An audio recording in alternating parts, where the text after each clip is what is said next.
Dear friends,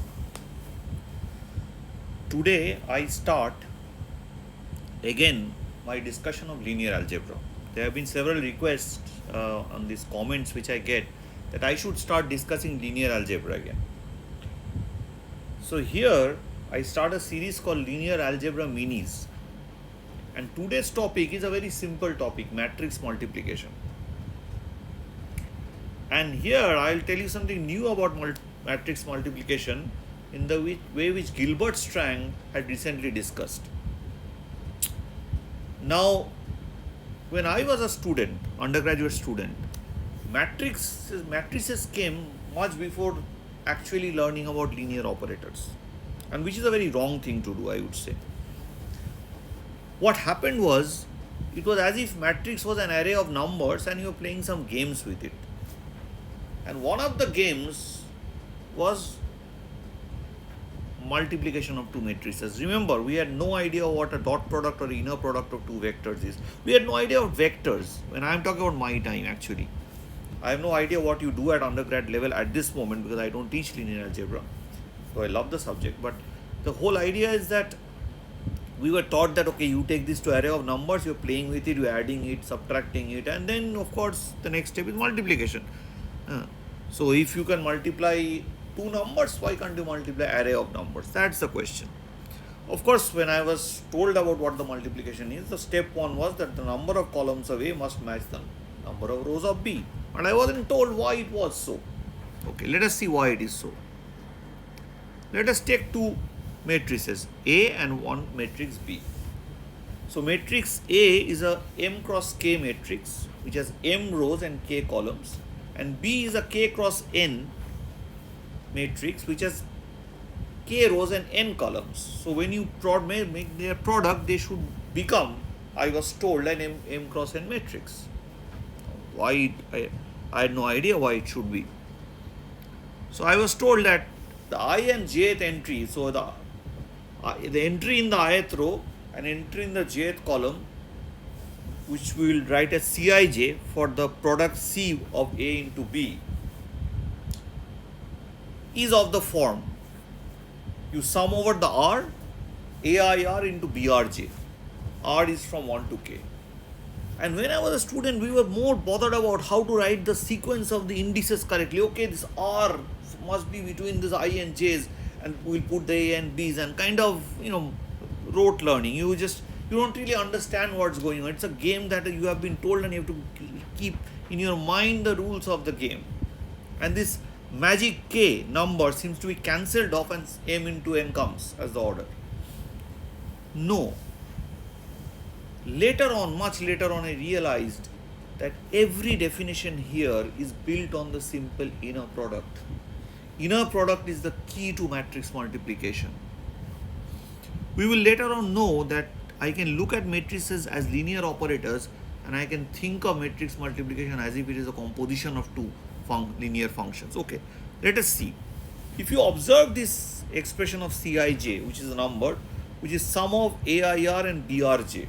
So when R is varying from 1 to K, I am in the ith row, but I am varying over the columns. So I take all the entries of the ith row of the matrix A and all the entries of the jth column of the matrix B. So Cij is nothing but the inner product of the ith row with the jth column of B. So ith row of A, that vector is taken and that is taken as a vector, all the elements in that row, that is one vector, and the jth column of B, all the elements there as another vector, and we take an inner product. So that inner product value is the entry as Cij.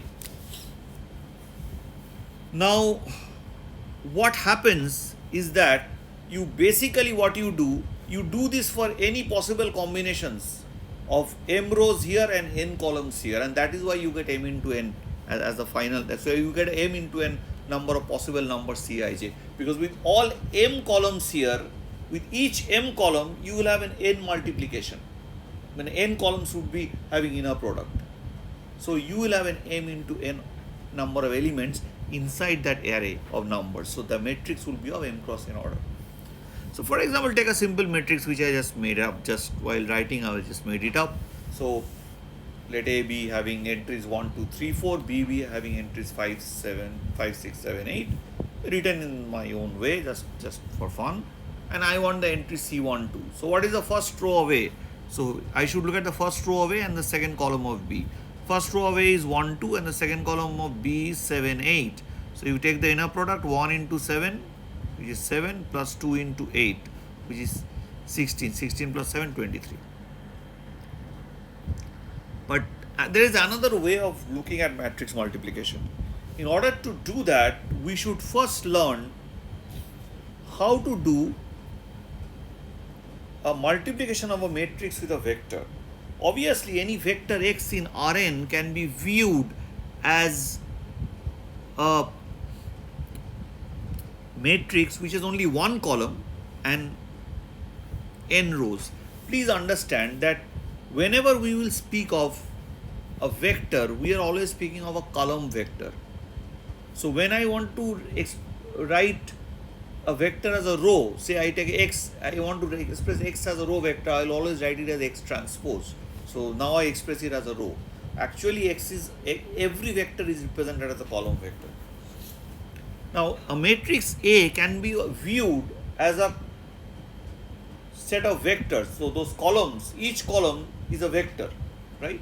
So they are called column vectors. So the matrix is a collection of those column vectors.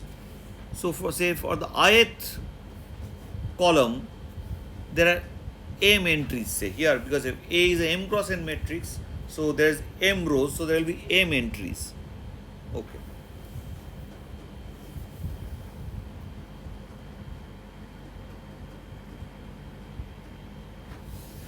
Now what is A into x? So if I go by the matrix multiplication definition that we had learned, then I should have a m into 1 matrix, means I should have a vector in Rm. So there will be m column, m rows and 1 column. So how do I do it? So with every column ai here, ith column, I'll take inner product of the vector x, because there is only one column here, there is no other choice. So this is what is the first row? It is A11, A12, A1n. So I take inner product with x, then the second row, then the third row. Now if I look at it carefully, I can also look at this very simple, in a simple way. Look at here, A11, A21, AM1, this is the first row, A1, first column A1. And every quantity is multiplied by x1, which I can take outside, and I can write each of them can be now viewed as x. See, here I can write as x1 into a1. So I can write x1, I can write it as x1 into a1.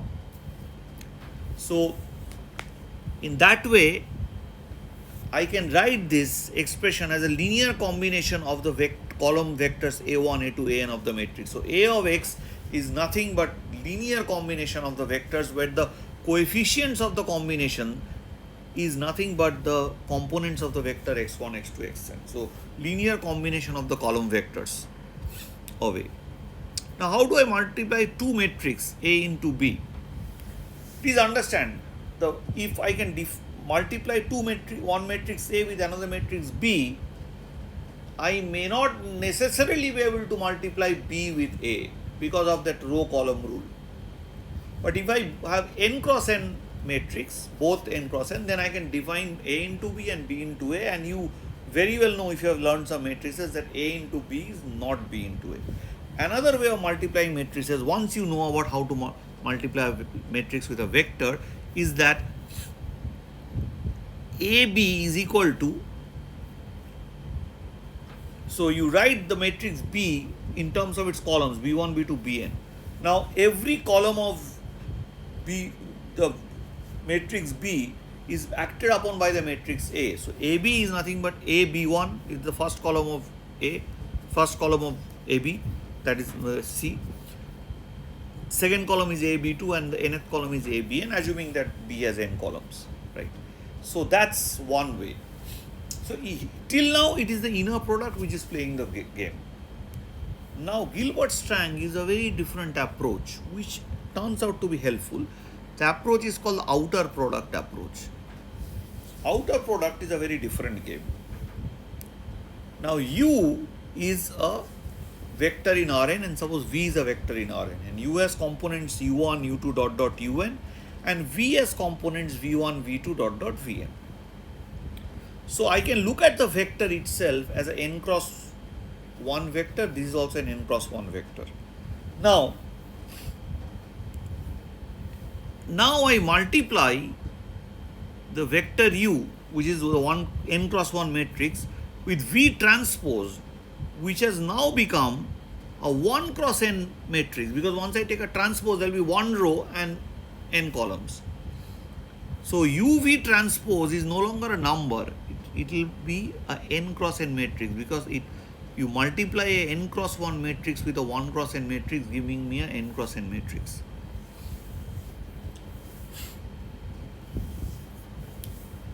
So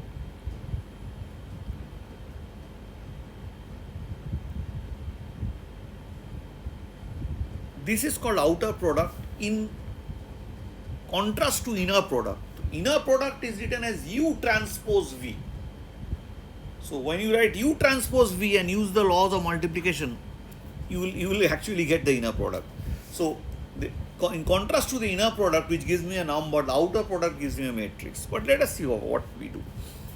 Now we are looking at it as two matrices. So how I do the outer product? So U1, U2, Un is a matrix A, which is a n cross 1 matrix, and B, which is my V transpose, which is a 1 cross n matrix. So now this is A and this is B. So V1 dot dot dot Vn, these are the columns. I can view these V1, V2, Vn, though they are just one number, I can view them as columns of this matrix B. So what is that? A into B. So I'll apply this formula. A B1, A B2, A Bn. So it's U1 into V1 dot dot dot U dot dot dot U1 into Un into Vn. So A into the first column, B1 has only one entry. V1 means just a multiplication by a scalar, and the same thing till the nth column. So what I get U1 V1 dot dot, this is not minus, this is a dot, U1 V1 dot dot dot U1 Vn, and similarly you multiply, you will get U1 V1 Un V1. Here you will get U1 Vn Un Vn. So you get an n cross n matrix. But what is its rank? The rank of such a matrix is at most 1. It might not be very apparent looking at this matrix, but it will be apparent if you take an example. It's better to learn this part through an example. So I take two vectors. One is U, which is 1, 0, and I have V, which is 1, 1, and I take the outer product, which is UV transpose, which is 1, 0, outer product with 1, 1. So then, going by what we had just learned, I'll have 1, 0 into 1 and 1, 0 into 1, which is 1, 1, 0, 0. Now here, there are two columns, right? So both the columns are same. So they cannot be linearly independent, because U is equal to U. U is equal to 1 into U. 1 is the scalar. That is U minus U is equal to 0. So here you have 1 and minus 1 are the two scalars. So but 1, 0 by itself is linearly independent because it is a non-zero vector. So it has only one linearly independent column. So its rank is 1. Similarly, you see rows. The bottom vector is 0, 0. 0, 0 can never be a linearly independent vector. So this goes. So one of them has to be removed. Only 1, 1 is a linearly independent vector. So that is so I have only one row which is linearly independent. So again, row rank is equal to column rank equal to 1. So the rank here is 1. So matrix multiplication can be done using inner products. That is what Gilbert's rank teaches us. So suppose I take a matrix which has k columns, and B is a matrix which has k rows because column and row is matching. The rows I am writing as B1 tilde transpose. So B1 tilde is the column matrix which should those in matrix with those entries which should go into a row. But when you write it, you should write it as a row vector. So you write it as a transpose. So what you do basically, instead of row inner product into a column, I am telling the story in a different way. The story is that I take a column and make it take an outer product with a row. So take a column of A, matrix A, and take an outer product with the row. Okay.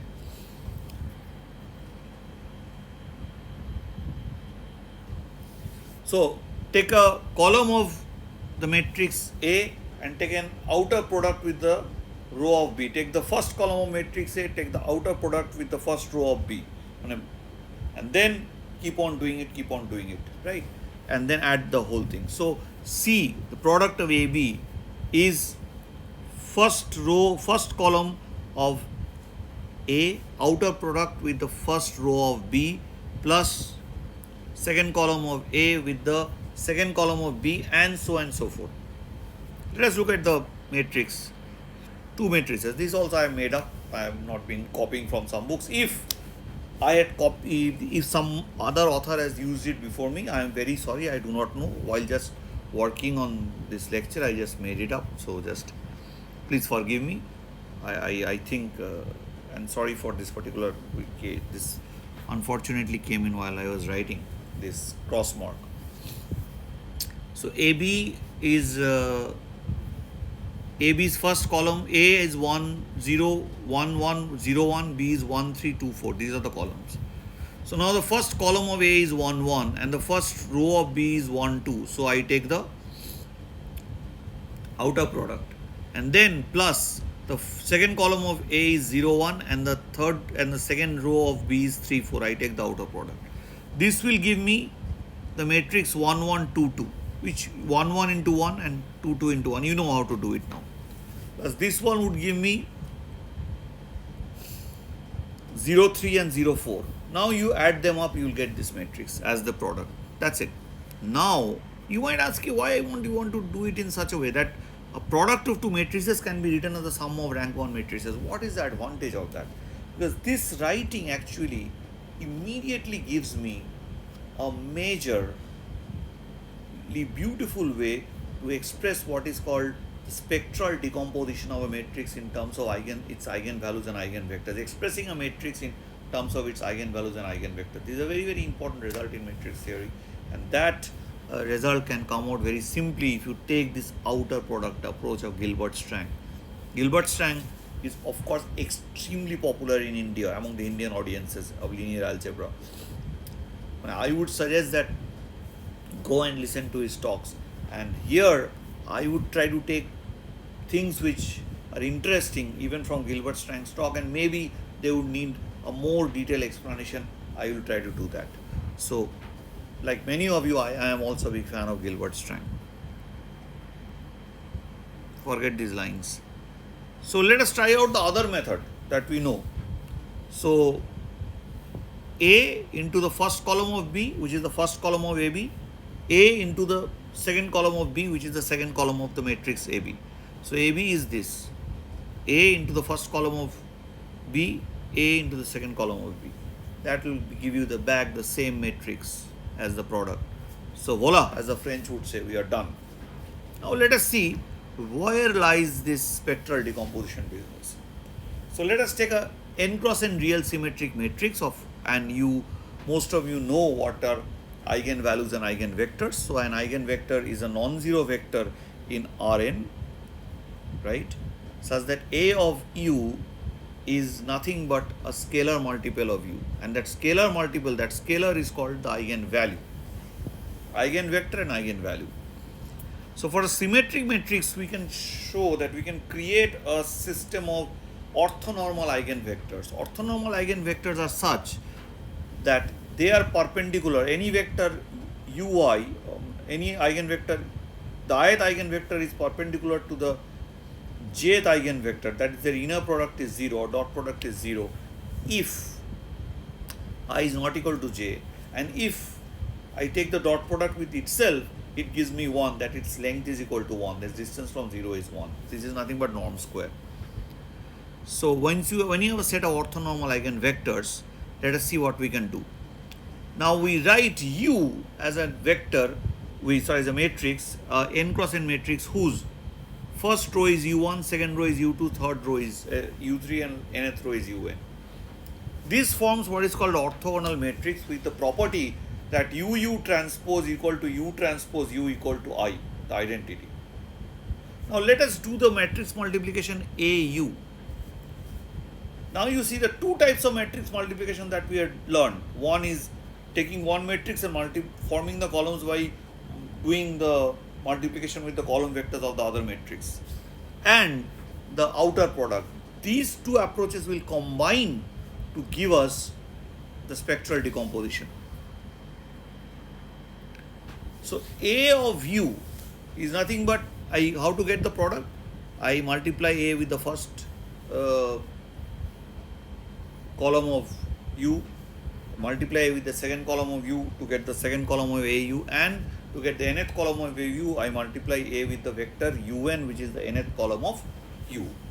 But what is AU1? Because U1 is an eigenvector, it is lambda 1 U1, where lambda 1 is the first eigenvalue, into lambda n UN.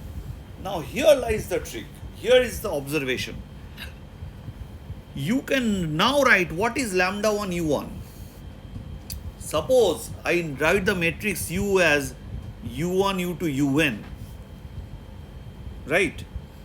And now I take this vector lambda 1 0 0 0 0. That is a vector. If I come to the ith position, only at the ith position it has lambda I, and all the positions it is 0. That is the ith eigenvalue. So when you do this multiplication, what would happen? So it will be a linear combination of the rows of the columns of U. So it will be lambda 1 U1 plus 0 into U2 plus dot dot dot 0 into UN. So first position would be lambda 1 U1. When I come to the second one, U into 0 lambda 2 0 0 0. So it will be 0 into U1 plus lambda 2 into U2 plus dot dot dot 0 into UN, and so on, and the last one is U into 0. So I can write this expression as the product of the matrix U with these vectors. So this can be now written as U into multiplication of the matrix U into a diagonal matrix lambda, and this diagonal matrix consists of the eigenvalues in the diagonal and 0 elsewhere. So what is A of U is equal to U of lambda. So I multiply both sides on the right by U transpose, because U transpose is the identity. So A can be written as U lambda U transpose. So this is what is the diagonalization theorem for a symmetric matrix. This many of you know. Now let me take U lambda separately and look at U transpose separately. U had columns U1, U2, dot dot dot UN. What would be the rows? Rows of that would become, so when you make a transpose, the columns become rows. So the first row of U1 would become U1 transpose. The second row of U1 would become U2 transpose. But I made a mistake. The columns of U were U1, U2, UN. So when I make a transpose, the columns become the rows. So what happens? So you write the columns as a row vector, which means every row is nothing but a transpose of the column vector. So for U transpose, the first row is U1 transpose, the first transpose of the first column vector. The second row is a transpose of the second column vector, and so on. And U lambda you have already seen is nothing but lambda 1 U1 dot dot dot lambda n UN. Okay. Now this U lambda is a matrix with the first column lambda 1 U1, first column has the vector lambda 1 U1, and the nth column with lambda n UN. Now I am multiplying it with U transpose. Now what I am doing, let me take the outer product. If I take the outer product, then u lambda into u transpose, this product is nothing but first column of u lambda into the first row of u transpose, that is lambda 1 u1 u1 transpose. The then the second column of u lambda into the second row of u transpose, that is lambda to u to u2 transpose, and plus dot dot dot. Last at the end, the nth column of u lambda into the nth row of u transpose, lambda and u transpose. So we have written down A as a sum of rank 1 matrices, where the rank 1 matrices are created through the eigenvectors and multiplied by that rank 1 matrices are multiplied by the corresponding eigenvalues. So this expression is called the spectral decomposition of a matrix. It's kind of like, you can say, okay, is it like a spectrum? You are decomposing the spectrum of light. Well, those who have learned physics and all, maybe one can explain it in this way. I don't know that. I'm not a person from those areas. So this is a beautiful expression, that there is so much beauty in it, so much of symmetry in it, that why you just feel beautiful by looking at it. So this is called the spectral decomposition formula of a symmetric matrix. And you see this whole combination of one way to multiplying the matrix A with the with the columns of B1 to construct the columns of AB, and using the Gilbert-Strang's approach of using the outer product, both in a very simple way combined to give me the spectral decomposition. The simplest way to write spectral decomposition that I have seen. It's wonderful actually. So the last part, the outer product and the spectral decomposition, the source was Gilbert-Strang's new book called Linear Algebra and Learning from Data, exceptionally helpful for learning machine learning and deep learning. This is published by Wellesley Cambridge Press, and this now also has an Indian edition, because there is this Wellesley Cambridge Press now also has an India version. So I wish you all would take a look into this lecture and also try to take a look into this book. Go and see his lectures on this part of linear algebra and learning from data. This is the name of the book. It's a beautiful book.